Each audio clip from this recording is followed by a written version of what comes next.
Hello, BookTube, and welcome to Poetry Saturday. I've got a lovely poem to read you today. It's a beautiful day, and I've got a poet that I haven't read enough of on this channel. He's fantastic. Never wrote a poem I didn't like.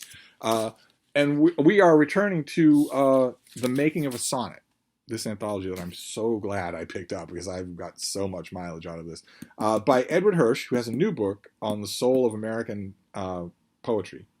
It's coming out in April. And the late Evan Boland, who's one of the greatest poets of modern Ireland. And I've just picked this up, at random. I'm so glad that I did. It is such a great anthology. And the poet that we're dealing with today is Edward Arlington Robinson. Edward Arlington Robinson wrote a ton of great verse. Some of you will know his work. I'm gonna read it on this side so that you can still see the Bean's contemplative face. And once again, our poem for today is a ghost poem. I don't know if that's just my inclination picking these things. I do very much love them. I don't believe in ghosts, and we'll be getting to that. But I love ghost poems. And this is a delightful one. And it's not long. I am going to read you some long poems, but this is not long. So this is called Why He Was There. Much as he left it when he went from us, here was the room again where he had been, so long that something of him should be seen or felt, and so it was.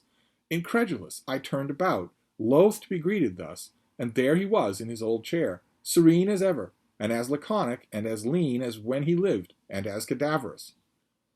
Calm as he was of old when we were young, he sat there gazing at the pallid flame before him. And how far will this go on? I thought. He felt the failure of my tongue, and smiled. I was not here until you came, and I shall not be here when you are gone. I was not here until you came, and I shall not be here when you are gone. A ghost telling you. I'm not hanging around here. You only see me because you're here and thinking of me. I think that's absolutely lovely. I love ghost appearances like that are so intensely personal like that. I once wrote a short story along very much these lines. A woman who loses her husband of 50 years seems like a completely unsurvivable loss. They loved each other in a quiet, bookish way, and they filled their little house with books. And he died in the middle of a book, as all of us will. At one point or another, he died in the middle of a book. And her heart breaks. She thinks she's going to die herself. She doesn't. She finds, as we all do, that you do manage to live. Does the funeral, talks with the relatives, talks with the friends, wonders what she's going to do with all of the books, and is one night walking past the little library where they used to sit and read, sometimes aloud to each other. And he's in his chair, and he's reading. He's reading the book that he didn't finish. And she thinks, I'm going crazy, but I love so much the sight of him that I will go with it. I won't tell anyone because I'll be institutionalized, but I will just go and sit on my part of the reading couch, where I always have for years, and I'll make no big deal of it. I won't fawn or scream or say, oh, it's great to see you. I will just read myself. And she does. And it was always her habit to leave the little reading movement before he did. It was always her habit to go to bed earlier than he did. So when it was time, they had a particular ritual of saying goodbye to each other at night, and she does it. He responds. He's not a phantom. And she sleeps wonderfully, even though she's alone in the bed, and she's alone in the bed in the morning. And then the next night he's there. And she eventually realizes in the course of the story that I wrote that he is reading his way through the books in the library, and that she very much has to keep those books coming because he's not anywhere else. That's what he's doing.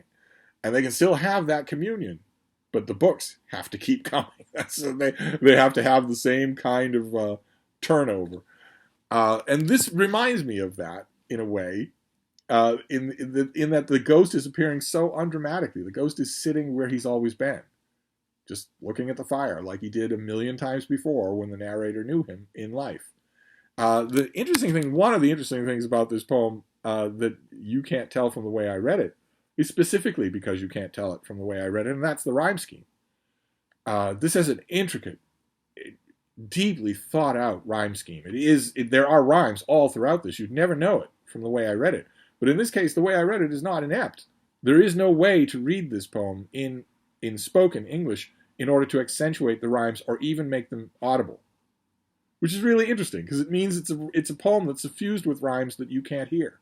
You can only see them, which is fascinating to me.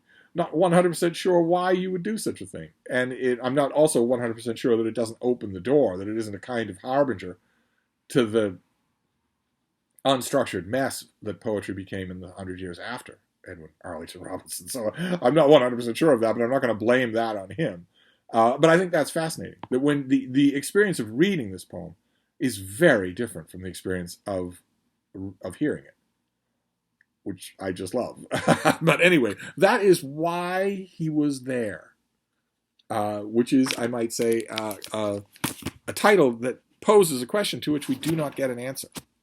That's okay. The answer that's heavily applied is he was there because you were there and missing him, which is neat. So that's your poem for the day. It's another ghost poem, but who knows? Maybe I'll read you something funny next time. But I'm going to wrap this up for now, and I will see you soon. Thank you, BookTube.